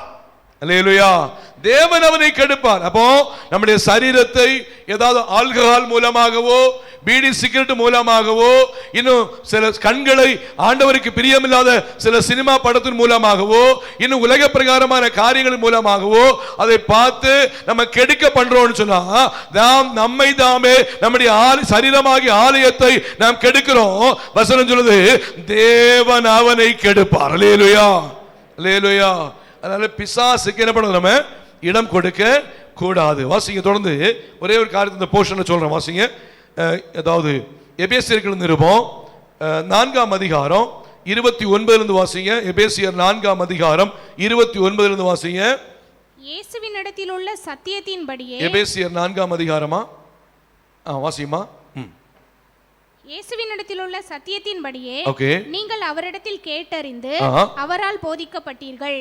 அந்தபடி முந்தின நடக்கைக்குரிய மோசம் போக்கும் இச்சைகளாலே கெட்டு போகிற பழைய மனுஷனை நீங்கள் களைந்து போட்டு, கெட்டு போகிற பழைய மனுஷனை நீங்கள் களைந்து போட்டு, உங்கள் உள்ளத்திலே புதிதான ஆவி உள்ளவர்களாகி மெய்யான நீதியிலும் பரிசுத்தத்திலும் தேவனுடைய சாயலாக சிருஷ்டிக்கப்பட்ட புதிய மனுஷனை தரித்துக் கொள்ளுங்கள். புதிய மனுஷன் நமக்குள்ள இனி வாழ்றது யாரு? புதிய மனுஷன், தேவனால் சிருஷ்டிக்கப்பட்ட புதிய மனுஷனை தரித்துக் கொள்ளுங்கள். ஆகையால் எப்படி இருக்கணும்னு சொன்னா 29 வாசிங்க. 29 கெட்ட வார்த்தை ஒன்றும் உங்கள் வாயிலிருந்து புறப்பட வேண்டாம். ஆண்டவரால் வேறு பிரிக்கப்பட்டு ரட்சிக்கப்பட்டு கர்த்தரை ஆராதிக்கிற தேவ பிள்ளையுடைய வாயில என்ன வரக்கூடாது? இப்ப எல்லாம் சில இங்கிலீஷ் வார்த்தை எல்லாம் பயங்கரமா இருக்கும். தமிழ்ல பேசினாதான் கெட்ட வார்த்தை ஆயிருது, இங்கிலீஷ்ல பேசினா அது ஸ்டைல் வார்த்தை ஆயிருது. இங்கிலீஷ்ல பேசினாலும் கெட்ட வார்த்தை தான், அப்படிதானே? தமிழ்ல பேசினாலும் கெட்ட வார்த்தை தான். சில வார்த்தையெல்லாம் பார்த்தீங்கன்னா தமிழை விட இங்கிலீஷ் வார்த்தை ரொம்ப கொடூரமான வார்த்தையா இருக்கும். நிறைய பேர் பார்த்தீங்கன்னா ஈஸியா பேசிடுவாங்க, சில வார்த்தையை ஈஸியா பேசிடுவாங்க. தேவனால் வேறு பிரிக்கப்பட்ட ஒரு தேவ பிள்ளையுடைய வாயிலிருந்து எந்த விதத்திலும் கெட்ட வார்த்தை வரவே கூடாது. அல்லேலூயா. இந்த தேவ பிள்ளைகள் ஒரு தீர்மானம் எடுக்கணும். ஏன்னா என்னுடைய சரீரம் கர்த்தருடைய ஆலயம், என்னுடைய சரீரம் கர்த்தருடைய ஆலயம். என்னுடைய வாயிலிருந்து புறப்படுகிற வார்த்தை, ஒரு வார்த்தை புறப்படுதுன்னு சொன்னா சிந்தனையில் உருவாகி இருதயத்தில் வந்து இருதயத்தின் நிறைவு என்ன பண்ணுது? வாய் பேச ஆரம்பிக்குது. பிள்ளைங்களை திட்டுறது பாத்தீங்கன்னா, பெற்றோரை திட்டுறது பாத்தீங்கன்னா, கணவனை திட்டுறது, மனைவியை திட்டுறது, பாருங்கன்னா சில இடத்துல வேலைக்காரங்களை திட்டுறது, கெட்ட வார்த்தை, கொடிய கெட்ட வார்த்தை. நெவர், ஒரு காலம் யூஸ் பண்ணக்கூடாது. தேவ பிள்ளையுடைய வாயில ஒரு கெட்ட வார்த்தை வருதுன்னு சொன்னா அவங்க இன்னும் ஒழுங்கா ரட்சிக்கப்படலன்னு அர்த்தம், இன்னும் ஆண்டவரை உண்மையா ஏற்றுக்கொள்ளன்னு அர்த்தம், கர்த்தர் இன்னும் அவங்களுக்குள்ள பலப்படலன்னு அர்த்தம். ஆகையால் கெட்ட வார்த்தை வருதுன்னு சொன்னா தேவ பிள்ளைகள் அது ஒரு தீர்மானம் எடுக்கணும். நான் இனி ஒரு காலம் கெட்ட வார்த்தை பேச மாட்டேன், என் வாயின் வார்த்தைகள் எப்போதுமே தேவனுக்கு பிரியமான வார்த்தையா இருக்கும்னு சொல்லி தேவ பிள்ளைகள் தீர்மானம் எடுக்கணும். ஏன்னா என்னுடைய சரீரம் தேவனுடைய ஆலயமா இருக்கு. பாருங்க, தேவ சமூகத்தில் வந்து எல்லாரும் ஸ்தோத்திரம் சொல்றோமான்னு கேட்டா எஸ் ஸ்தோத்திரம் சொல்றோம். ஆலயத்தில் வந்து ஸ்தோத்திரம் சொல்றவங்க அல்லேலூயா சொல்லுவோம். அல்லேலூயா என்ன புரியலையோ? ஆலயத்தில் வந்து ஸ்தோத்திரம் சொல்றவங்க எல்லாரும் ஒரு அல்லேலூயா சொல்லுவோம். அல்லேலூயா. ஸ்தோத்திரம் சொன்னா வாயிலிருந்து தேவனை மகிமைப்படுத்துறோம்.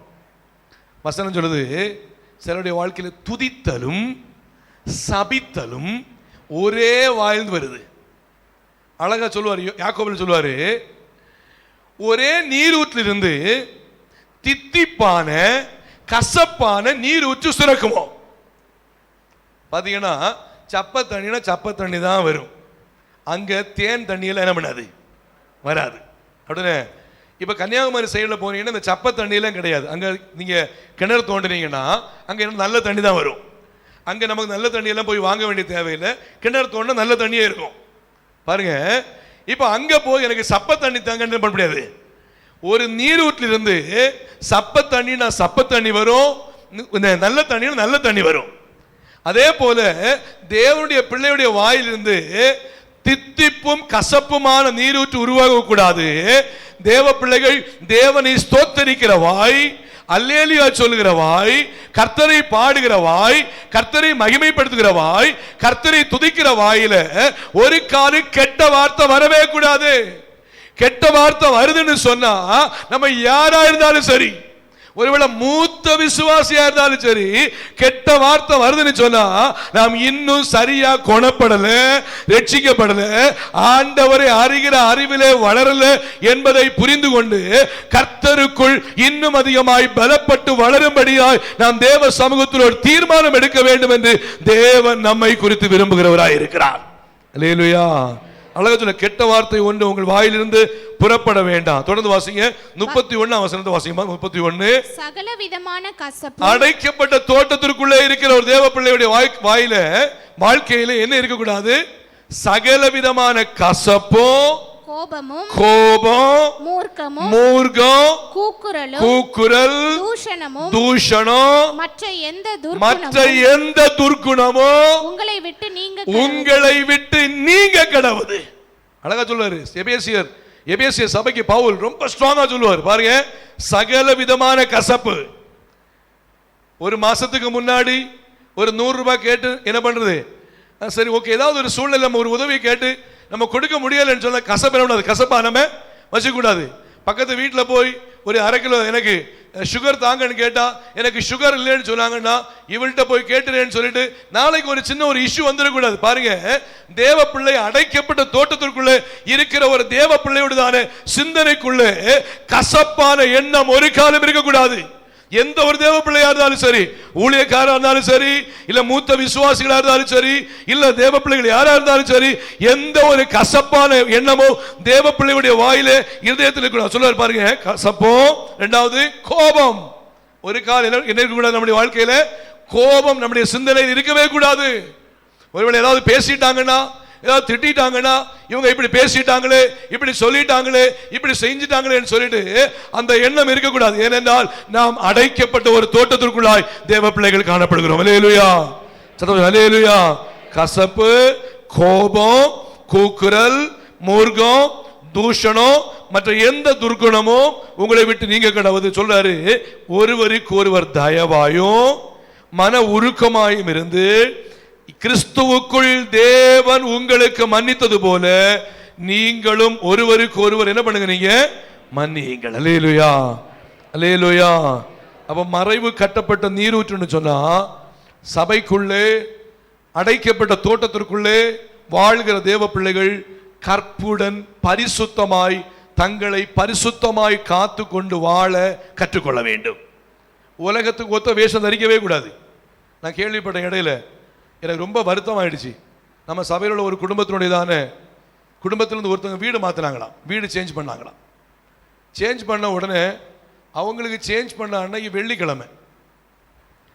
எனக்கு அது கேட்ட உடனே ரொம்ப சங்கடமாயிடுச்சு. வெள்ளிக்கிழமை இவங்க என்ன பண்ணாங்க, வீடை மாற்றிருக்காங்க. பாரு, வெள்ளிக்கிழமை போய் இவங்க வீடை மாற்றுறாங்க அப்படின்னு சொல்லிட்டு தான் பையன் சொல்லியிருக்காங்க. இவங்க போய் வெள்ளிக்கிழமை போய் வீடை மாத்துறாங்க. யாரு? சபையில் உள்ள நம்பர் 1 விசுவாசி. எனக்கு ரொம்ப என்ன கேட்கறதே கொஞ்சம் கஷ்டமாயிடுச்சு. அப்போ உலகத்திலேயே இருக்கிறாங்க, இவங்க ஆண்டவருடைய சமூகத்தில் வரவே இல்லை.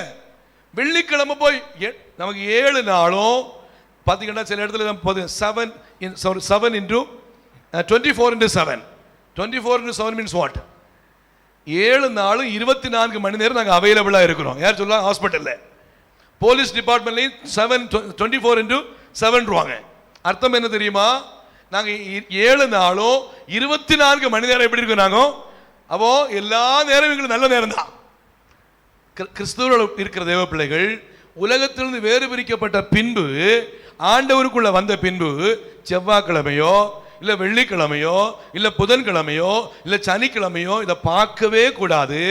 பார்க்கிறோம்னு சொன்னா நீங்க அடைக்கப்பட்ட தோட்டத்துக்குள்ள வரல, வெளியில இருக்கீங்க அர்த்தம்.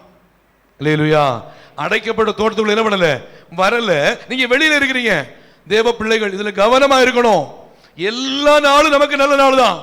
ஆண்டவர் ஏற்படுத்துகிற எல்லா நாளும் நல்ல நாள் தான். ஒருவேளை அப்படிப்பட்ட சிந்தை நமக்குள்ள வருதுன்னு சொன்னா, அட போ பிசாசேன்னு சொல்லிட்டு, ஆண்டவர் எனக்கு ஏற்படுத்தியிருக்கிற நல்ல நாள் எல்லாம் நல்ல நாள்னு சொல்லிட்டு ஆண்டவரை மகிமைப்படுத்துவோம். அல்லேலூயா. இடையில நம்ம சபையில ஒருத்தர் ஒரு ஸ்தோத்திரம், அதாவது ஒரு இடம் வாங்குறதுக்காக ரெஜிஸ்ட்ரேஷனுக்கு போகும்போது ரெஜிஸ்டர் ஆபீஸில் உள்ளதான் அந்த பத்திரம் எழுதுறவர் சொன்னாரா, பிரதர் இந்த நாள் நல்ல நாள் இல்லையே, நம்ம எப்படி எழுதுறது அப்படின்னு சொன்னாரா. அப்ப இவர் சொன்னாரா, இந்த நாள் தான் எனக்கு எழுதணும் அப்படின்னாரா. ஏன் அப்படி கேட்டா, இன்னைக்கு கூட்டமே என்ன பண்ண மாட்டாங்க, இருக்க மாட்டாங்க. எங்களுக்கு ரொம்ப சந்தோஷம், நாங்கள் ஃப்ரீயா நின்று சமாதானமா ரெஜிஸ்டரை பார்த்து அழகா கைரேகை வச்சு நீட்டா சைன் பண்ணி தொந்தரவு இல்லாம நாங்க வந்துடுவோம். நல்ல நாள் பார்த்து போனா அன்னைக்கு கூட்டம் அதிகமா இருக்கும், ரெஜிஸ்டர் பயங்கரமா கெடுபடியா இருப்பாரு, அங்க இருக்க எல்லாரும் டென்ஷனா இருக்கும். நாங்க அதாவது கெட்ட நாள்ல போனோம்னு சொன்னா எங்களுக்கு என்ன இல்லை, பிரச்சனை இல்லை, எங்களுக்கு எல்லா நாளும் நல்ல நாள் தான். அப்படி சொன்ன உடனே பரவாயில்ல, உங்க கிறிஸ்தவ மார்க் ரொம்ப நல்ல மார்க்னு அவரே சொன்னாரா. நான் எதுக்கு சொல்றேன்னா, பாருங்க, தேவ பிள்ளைகள் அடைக்கப்பட்ட தோட்டத்திற்குள்ளே வந்த பின்பு நமக்கு நல்ல நாளுனோ கெட்ட நாளுனோ இது சரியனோ அது சரியனோ இல்லை, எல்லாம் கிறிஸ்துவுக்குள் நன்மையாகவே நமக்கு இருக்கும். அல்லேலூயா. இந்த அனுபவம், இந்த ஒரு எண்ணம், இந்த ஒரு பரிசுத்தமான உணர்வு நமக்குள்ள வந்தா மட்டும்தான் இந்த தோட்டத்திற்குள்ள நம்ம பரிசுத்தமா வாழ முடியும். கடைசியா ஒரே ஒரு காரியத்தை சொல்லி முடிக்க விரும்புகிறேன். Price the Lord. ஒன்று, நம்ம பார்த்தோம் அடைக்கப்பட்ட தோட்டம்னு சொன்னா சபை, வேறு பிரிக்கப்பட்ட மக்கள். இரண்டாவது, கட்டப்பட்ட நீரூற்று என்று சொன்னால் நாம் சபைக்குள்ளே பரிசுத்தமாய் கற்புடன் வாழ வேண்டும். கடைசியாய் சபைக்குள்ளே வாழ்கிற தேவ பிள்ளைகள் என்ன பண்ணணும்? வாசிங்க, உன்னத பாட்டின் புஸ்தகம் 3ஆம் அதிகாரம் 13-14 வசனம் வாசிங்க. 3:13-14. உன் தோட்டம் மாதுளம் செடிகளும், உன் தோட்டத்திலே மாதுளம் செடிகளும், அருமையான கனிமரங்களும், அருமையான கனிமரங்களும், மருதோன்றி செடிகளும், மருதோன்றி செடிகளும், நளத செடிகளும், நளத செடிகளும், நளதமும், நளதமும், குங்குமமும், குங்குமமும், வசம்பும், வசம்பும், லவங்கமும், லவங்கமும், சகலவித தூபவர்க்க மரங்களும், சகலவித தூபவர்க்க மரங்களும், வெள்ளை போல செடிகளும், வெள்ளை போல செடிகளும், சந்தன விருட்சங்களும், சந்தன விருட்சங்களும், சகலவித கந்தவர்க்க செடிகளும் உள்ள சிங்கார வனமுமாய் இருக்கிறது. சகலவித கந்தவர்க்க செடிகளும் உள்ள சிங்கார வனமுமாய் இருக்கிறது.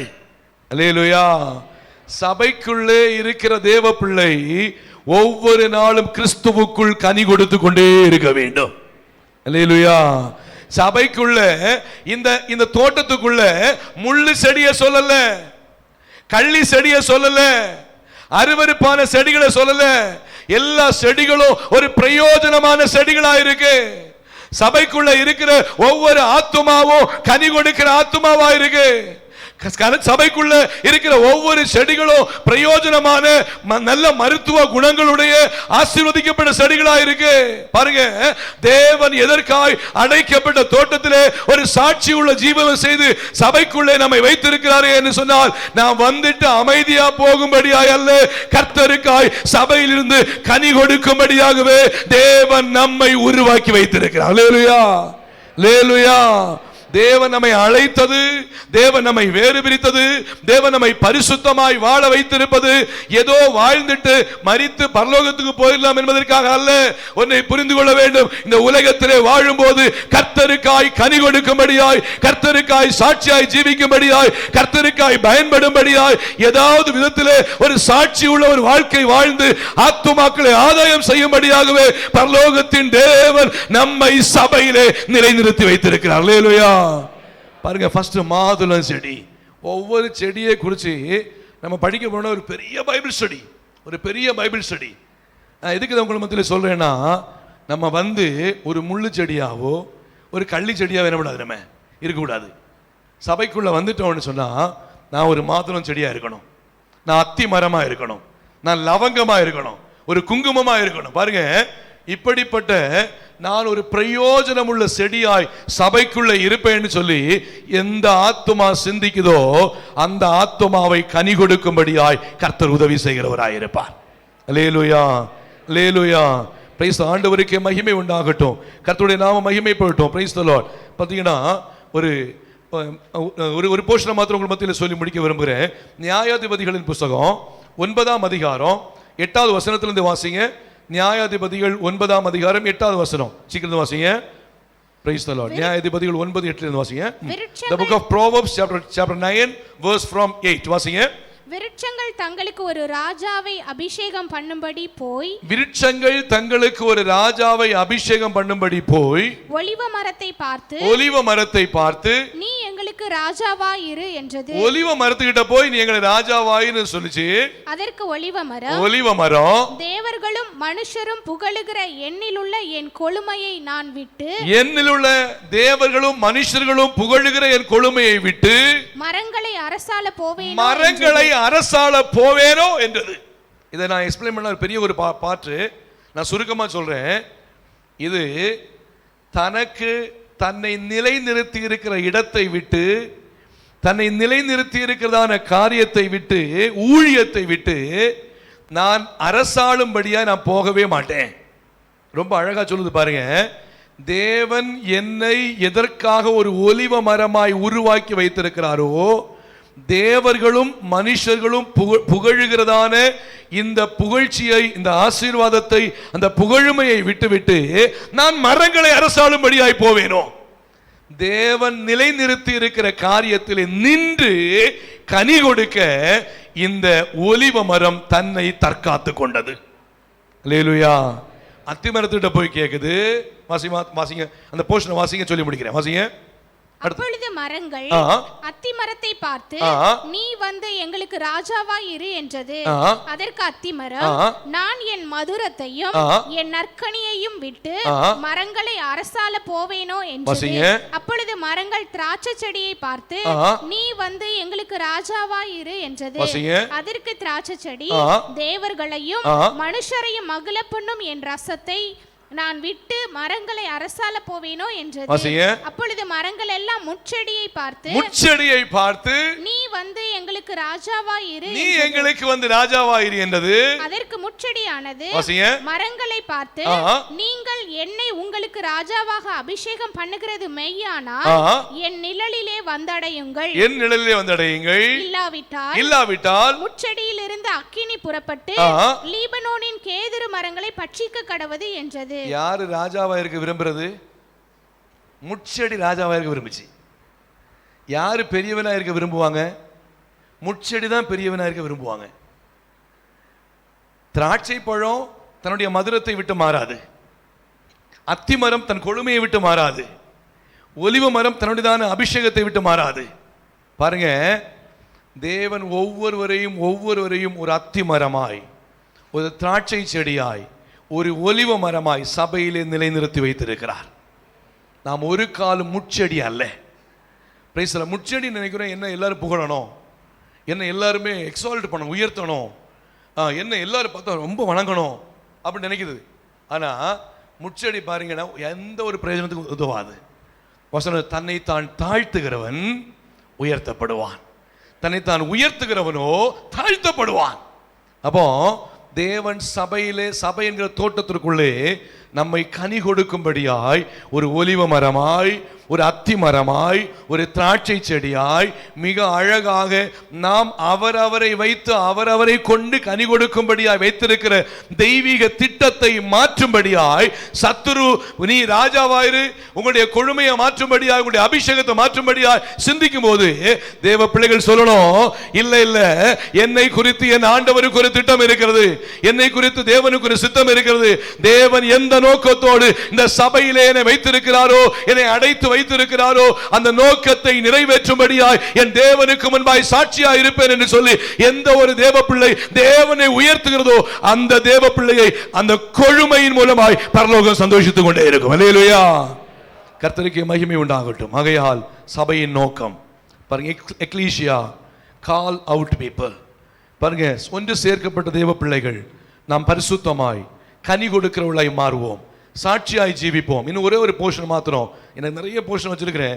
லூக்கா 13ஆம் அதிகாரம் 6 முதல் 9 வரைக்கும் வாசிங்க. அதை மாத்திரம் சொல்லி முடிக்கிறேன். லூக்கா 13ஆம் அதிகாரம் 6 முதல் 9 சீக்கிரம் வாசிங்க. அப்பொழுது அவர் ஒரு உவமையையும் சொன்னார். ஒருவன் தன் திராட்சை தோட்டத்தில் ஒரு அத்தி மரத்தை நட்டிருந்தான். அவன் வந்து அதிலே கனியை தேடின போது ஒன்றும் காணவில்லை. அப்பொழுது அவன் தோட்டக்காரனை நோக்கி, இதோ 3 வருஷமாய் இந்த அத்தி மரத்திலே கனியை தேடி வருகிறேன். 3 வருஷமாய் அத்தி மரத்தில் கனியை தேடி வருகிறேன், ஒன்றையும் காணவில்லை. இதை வெட்டி போடுனார். இது நிலத்தையும் ஏன் கெடுக்கிறது? நிலத்தையும் ஏன் இருந்து எடுத்துட்டு இருக்கு? அதற்கு அவன், ஐயா, இது இந்த வருஷமும் இருக்கட்டும். இந்த வருஷமும் கர்த்தர் அடைக்கப்பட்ட தோட்டத்திலே நமக்கு ஜீவனை கொடுத்து கர்த்தர் கிருபையாய் சொல்றாரு, இந்த வருஷமும் இருக்கட்டும். நான் இதை சுற்றிலும் கொத்தி எரு போடுகிறேன். கனி கொடுத்தால் சரி, கனி கொடாவிட்டால் இனிமேல் இதை வெட்டி போடலாம் என்றார். எல்லாரும் தலைகளை தாழ்த்தி, எல்லாரும் கண்களை மூடி, சபையின் நோக்கம், சபையை ஏற்படுத்தின நோக்கம் நாம் கனி கொடுக்க வேண்டும். சபையை ஏற்படுத்தின நோக்கம் நாம் கர்த்தருக்காய் பயன்பட வேண்டும். சபையை ஏற்படுத்தின நோக்கம் நாம் பரிசுத்தமாய் வாழ வேண்டும். சபையை ஏற்படுத்தின நோக்கம் சாட்சியாய் ஜீவிக்க வேண்டும். அருமையான தேவனுடைய பிள்ளைகளை, முடிந்தவங்க முழங்கால் படி போட்டு பிரைஸ் தி லார்ட். நான் இனி உலகத்திற்கு ஒத்த வேஷம் தரிக்க மாட்டேன், உலகத்தின் பாதையிலே நான் செல்ல மாட்டேன், உலகத்தின் பாதையிலே நான் செல்ல மாட்டேன். என் தேவனுக்கு முன்பாய் நான் சாட்சியாகவே வாழும்படியாக என்னை ஒப்புக் கொடுக்கிறேன். அருமையான தேவனுடைய பிள்ளைகளை, கர்த்தருக்கு மகிமை உண்டாகட்டும். நேற்று தினத்தில் இரவில் நான் ரொம்ப கோல்டுனால் அஃபெக்ட் பண்ணப்பட்டேன். நான் இன்னைக்கு மெசேஜ் கொடுக்க முடியுமான்னு சொல்லி நான் ரொம்ப அதிகமாக சிந்தித்தேன். சரியான தூக்கம் கூட எனக்கு இல்லை. பிரைஸ்தல காலையில் எழும்பி உப்பு வச்சு சூடு தண்ணியில் வாட்டர் காலையும் பிடிச்சிட்டு தான் நான் தேவ சமூகத்தில் வந்தேன். ஆண்டவர் அடியனை பலப்படுத்தினார். கர்த்தருக்கே மகிமை உண்டாகட்டும். Price the Lord. கர்த்தர் சபைக்கு என்ன சொல்ல வேண்டுமோ அந்த வார்த்தைகளை கர்த்தர் கொடுத்திருக்கிறார். அருமையான தேவனுடைய பிள்ளைகளே, பிரைஸ் தி லார்ட். ஒருவன் வந்து திராட்சை தோட்டத்தை பார்க்கும்போது, பிரைஸ் தி லார்ட், அந்த இடத்துல பிரைஸ் தி லார்ட், அத்திமரத்தை பார்க்கும்போது அத்திமரம் 3 வருஷமாய் கனி கொடுக்காதை கண்டு, பிரைஸ் தி லார்ட், இது ஏன் நிலத்தை கெடுக்கிறது, வெட்டி போடலாம் என்று எஜமான் சொல்லும் போது இந்த தோட்டக்காரன் சொல்றாரு, இல்லையா, 1 வருஷம் கூட நிக்கட்டும், நான் மறுபடியும் கொத்தி எரி போடுகிறேன், கனி கொடுத்தால் சரி, இல்லாவிட்டால் பிரைஸ் தி லார்ட் அதை வெட்டி போடலாம் என்று சொல்லி இருக்கிறார். இந்த காலை வேளையிலே சபை என்கிற தோட்டத்திற்குள்ளாய் தேவன் நம்மை கொண்டு வந்திருக்கிறார். சபை என்கிற தோட்டத்திற்குள்ளாய் தேவன் நம்மை அடைத்து வைத்திருக்கிறார். சபை என்கிற தோட்டத்திற்குள்ளாய் பரிசுத்தமாய் ஜீவிக்கும்படியான கர்த்தருடைய வார்த்தைகளை தேவன் நமக்கு கொடுத்திருக்கிறார். சபை என்கிற தோட்டத்திலே கனி கொடுக்கும்படியான அநேக வாய்ப்புகளை கர்த்தர் நமக்கு ஏற்படுத்தி இருக்கிறார்.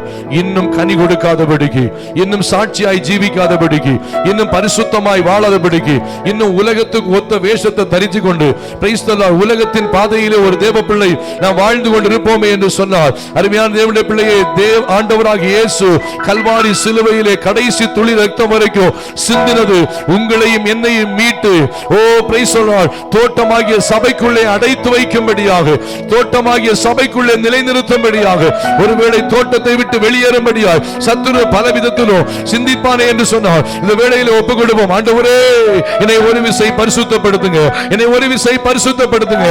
ஆண்டவரே, தோட்டத்தை விட்டு நான் தூரமாய் போய்விடாதபடிக்கு, உம்முடைய சமூகத்தை விட்டு நான் தூரமாய் போய்விடாதபடிக்கு, நான் பரிசுத்தமாய் சபையிலே நிலைத்து நிற்கும்படியாய், சபையிலே பரிசுத்தமாய் வாழும்படியாய் கர்த்தர் எனக்கு உதவி செய்வீராக. நாம் தேவ சமூகத்திலே ஜெபிப்போம். அன்பின் தகப்பனே, இந்த வேளையில் உம்முடைய நாமத்தை நாங்கள் உயர்த்துகிறோம். பரிசுத்த ஆவியானவர் எங்களோடு கூட இருந்து செய்து வந்த மகத்துவமான பணிகளுக்காய் நன்றி. இம்மட்டு நடத்தின தேவன் இனிமேல் தொடர்ந்து நடத்தும்படியாய் ஒப்புக் கொடுக்கிறோம் ஆண்டவரே. வந்திருக்கிற எல்லாரையும் ஆசீர்வதிப்பீராக. கேட்ட சத்தியத்தின் பிரகாரமாய் ஒவ்வொரு நடந்து கர்த்தருக்காய் சாட்சியாய் ஜீவிக்க பரலோகம் உதவி செய்யட்டும். பெரிய காரியங்களை செய்யுங்க. தொடர்ந்து 2வது ஆராதனை கர்த்தர் ஆசீர்வதித்தாங்க. சாயங்காலம் இருக்கிற ஹிந்தி ஆராதனை ஆசீர்வதித்தாங்க. வந்திருக்கிற எல்லாரையும் கர்த்தர் நடத்துங்கப்பா. இந்த மாதம் முழுவதும் நீ நடத்தினபடியால் உமக்கு ஸ்தோத்திரம். வருகிற புதிய மாதத்திற்குள்ளாய் செல்லும் போது எல்லாரும் இன்னும் புதிய ஆசீர்வாதங்களோடு கடந்து செல்ல பரலோகம் உதவி செய்யட்டும் ஆண்டவரே. மகத்துவமான காரியங்களை செய்ய இரத்த கோட்டைகளும் மூடி மறைத்துக் கொள்ளுங்க. இயேசு ரட்சகரின் நாமத்தில் கேட்கிறோம் நல்ல பிதாவே, ஆமென். என் ஆத்துமாவே கர்த்தரை ஸ்தோத்திரி, என் முழு உள்ளமிட பரிசுத்த நாமத்தை ஸ்தோத்திரி. என் ஆத்துமாவே கர்த்தரை ஸ்தோத்திரி, அவர் செய்த சகல உபகாரங்களையும் மறவாதே. ஆமென். நம்முடைய கர்த்தரும் ரட்சகருமாகிய இயேசு கிறிஸ்துவின் கிருபையும் பிதாவாகிய தேவனுடைய அன்பும் பரிசுத்த ஆவியோட ஐக்கிய நம் அனைவரோடு சகல பரிசுத்தவான்களோடும் இன்றும் என்று சதா காலங்களிலும் நம் அனைவரோடு கூட இருப்பதாக. ஆமென். அல்லேலூயா, அல்லேலூயா, அல்லேலூயா. கர்த்தர் நம்ம ஒவ்வொரு ஆசீர்வதிப்பாராக. ஒருவருக்கு ஒரு கரங்களை கொடுத்து சமாதானத்தோடு கடன் சொல்லுவோம். முன்னாடி யாரும் இப்ப ஜெபம் பண்ண வர வேண்டாம், நேரம் சுருக்கமா இருக்கிறபடினால